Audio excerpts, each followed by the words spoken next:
When I came back once, I think I was still living in Rome, but I came home for like a long summer break and Francesco was still there. And then he flew to Edinburgh and I met him there. And he'd had like all his hair cut off and he'd been at a Metallica concert the night before. My voice was like, you know, So the Godfather. He came off the plane and then like I met him and then he came and he looked weird because he just looked different to what I remembered and then he was like, hello. And then I was like really freaked out, like this is not the person that I left behind. It was really weird. Well, you didn't see me, by the way. I was like... If you leave her, she just won't, she won't let you. So you just...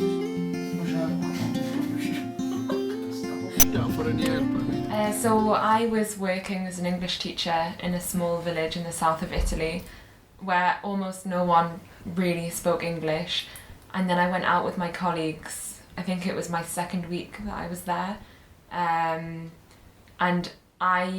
for some reason one of my colleagues is already in this bar and I went to meet him and I heard him speaking in English to someone, so I was like, oh, English? Yeah. And that was it. So we started to So then we started speaking and then we started going out sort of as a group with Francesco's friends and my colleagues and me. But then Francesco lived in Rome, so he used to come back to the village. So really our relationship began as a long distance relationship because he used to come back for the weekend. Yeah. And then after a year of that, I moved to Rome and then we lived on the same street for a year. Exactly. And then the long distance started because originally I was going to come back the year later to do a master's, but then I had a family emergency, which meant that I had to come back quicker, and then I came And back. then it started, this kind of distance, basically. Yeah. So... He wasn't just admiring you. When I knew that she was leaving, well, it was very shit. There it was. For the moment, there was a period because we went to Iceland together last summer. And during that period, it happened that, like, you know, it's holiday, new place to visit, so you meet her. So I felt, you know, like, okay, we can don't bother, also to her, don't bother, it's okay. But then when the travel is finished, so I had to go back to work. Then you know what you are waiting for, when you will meet her. It was for 1 month, was a little bit, also above all, now she doesn't know, but I felt a little bit like I can't say to her, we can't face this, you know, it's annoying, I mean, I'm a little bit jealous, I'm impulsive, you know, so you try to stay a little bit, you know, like, calm to manage, you know, so but after I think it was more difficult for Francesco in some ways because we were living basically together in Rome, so then when I left, he was left in the place that we'd been together. I came home, which is somewhere that I don't associate with Francesco, so it wasn't like I was like, oh, we used to go here, and especially at the beginning of it, because my dad died the day that I came back from Italy. So for the beginning of our sort of separation, I couldn't focus on the long distance because I was, obviously all my attention was on that. And then I think like, obviously Francesco was trying to be there for me, but he was far away. Exactly. So that was a horrible sort of beginning, but also it meant that we couldn't discuss, it's horrible being separate because there was something even bigger happening. Yeah, exactly. So I think like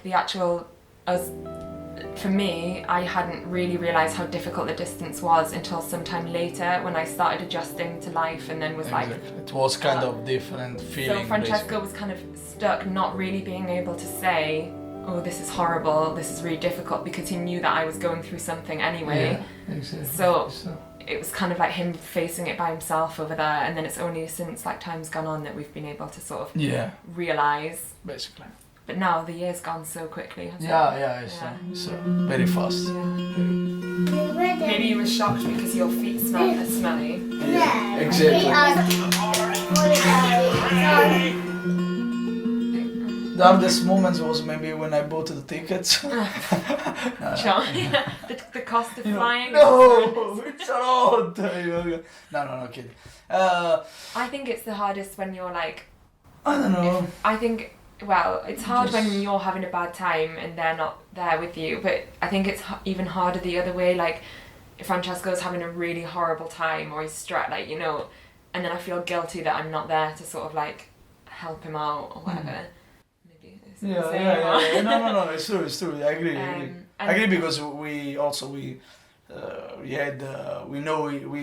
spoke quite a lot about these things each other during our Skype conversation. So it happened that we share, you know, like feeling or about problem about job, you know. So we support I guess each other. For any kind of problem during the work, during the deadlines, you know, these things. Yeah. So, I think like even though we're like physically distant from each other, we haven't grown distant apart, have we? Yeah, exactly. Not. Do you love fighting? I'm going back to Rome once I've handed in my final project for university, because Francesco has to stay in Rome for at least another year to finish his specialisation thing. And then we're going to sort of decide together, see where we are in a year's time, depending on job opportunities and also depending on family and stuff. Yours? Grandma's. Unbelievable. There's a princess here. The distance is difficult, but I don't see like a definitive parameter which can cause the break of the relationship, you know, like the main, I see the distance, like if it happens something is because of some strange situation that is behind it. So that's why I think it's not a bad thing, the distance, because you know, as I said before, it can prove you more.